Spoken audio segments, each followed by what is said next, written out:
ওনার যতদিনের career হয়তো ততটা বয়সও আমার নয় আমার কাজটা করার জন্য, তাহলে আমি হয়তো প্রিন্সটা এভাবে করে উঠতে পারতাম না। তো শাকিব খানের কাছ থেকে আমি শুরু থেকে এবং শেষ পর্যন্ত একইভাবে সাপোর্ট পেয়েছি। চাপ একদমই না, কারণ অভিজ্ঞ মানুষদের সঙ্গে কাজ করতে পারার সুযোগ পাওয়াটা অনেক বড় পাওয়া, কারণ আমি ওনার কাছ থেকে অনেক কিছু শিখতে পেরেছি। মানে ওনার যতদিনের ক্যারিয়ার হয়তো ততটা বয়সও আমার নয়, ওনার কাছে এত কাজের অভিজ্ঞতা আছে এবং ওনাকে সামনে থেকে অভিনয় করতে দেখা, ফ্লোরে উনি কীভাবে অভিনয় করছেন, কতটা পা এগোচ্ছেন, কতটা পা পিছোচ্ছেন, কোন ডায়লগটা কীভাবে ডেলিভারি করছেন, তো এইটা মানে সিনিয়রের কাছ থেকে জুনিয়রের শেখার অনেক জায়গা থাকে। প্রথম থেকেই রিভিউ ভালো পেয়েছি। আমি আমার ব্যক্তিগত কথা বলছি এখানে, আমি প্রথম থেকেই ভালো রিভিউ পেয়েছি, কারণ আমরা একটা সিনেমা যারা বানান, এখানে যারা বসে আছে বা আমরা যখন সিনেমায় কাজ করতে আসি, শুধু সিনেমা বলে আসি না, আমরা এই সিনেমাটা আমাদের কাছে একটা সন্তানের মতো। আমরা কেউই চাই না সিনেমাটাকে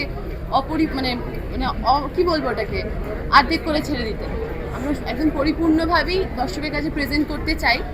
হ্যাঁ, হয়তো আমাদের টেকনিক্যাল কিছু ইস্যুসের জন্য বা কিছু ভিসা প্রবলেম বা পারমিশনের জন্য আমরা সময়ের অভাবে কাজটাকে সেভাবে করে উঠতে পারিনি, বাট আমরা শেষ দিন পর্যন্ত 100% চেষ্টা করেছিলাম দর্শকের কাছে প্রিন্সটাকে আমাদের মতো করে পৌঁছে দেওয়ার জন্য, এবং আমরা সেই চেষ্টাটা করেছি। এবং এখানে আমার আরেকটি কথা বলার আছে, এই যে রিভিউ থেকে শুরু করে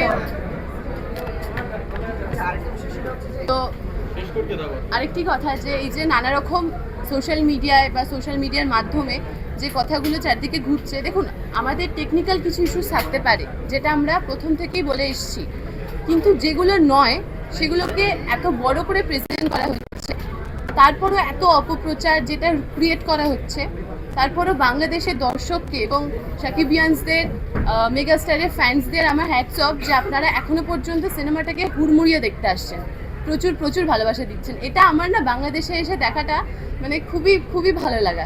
থ্যাংক ইউ। শুটিংটা গোটাটাই আমরা মজা করে করেছি, চাপের মধ্যেও ছিলাম, কিন্তু গোটাটাই আমরা মজা করে করেছি, কারণ যে টিমটাকে আমি বারবারই বলি যে একটা সিনেমা সবসময় আর্টিস্টদের নিয়ে হয় না, ক্যামেরার পিছনে অনেক মানুষ থাকে, তাদের পরিশ্রম আমরা হয়তো চোখে দেখতে পাই না, বাট সিনেমা করতে গেলে একটা খুব ভালো টিমের দরকার। আপা ভাইয়া যেভাবে আমাকে সাপোর্ট করেছে, যেভাবে আমরা মানে ফ্যামিলির মতো করে কাজটা করতে পেরেছি, তাই হয়তো আমার প্রথম কাজ মানে বাংলাদেশের প্রথম কাজটা এত সহজভাবে করতে পারলাম। এটা তো আমার মানে দর্শকের কাছে অসংখ্য ধন্যবাদ, যে আমার মানে গানটাকে এতটা ভালোবাসার জন্য। তো অবশ্যই মানে পরি গানটা করার সময় আমাদের একটা এক্সপেকটেশন ছিল দর্শক ভালোবাসবে, এবং দর্শক আরও অনেক বেশি ভালোবেসেছে আমাদের এক্সপেকটেশনের বাইরে গিয়ে। তো থ্যাংক ইউ সবাইকে এত ভালোবাসা দেওয়ার জন্য, এবং তোমাদের টানে আমি বাংলাদেশ চলে এসেছি। দেশে আসার আগ পর্যন্ত নিশ্চয়ই এক ধরনের অনুভূতি কাজ করছিল, ঈদের মতো এত বড় ফেস্টিভ্যালে নিজের বাংলাদেশের প্রথম চলচ্চিত্র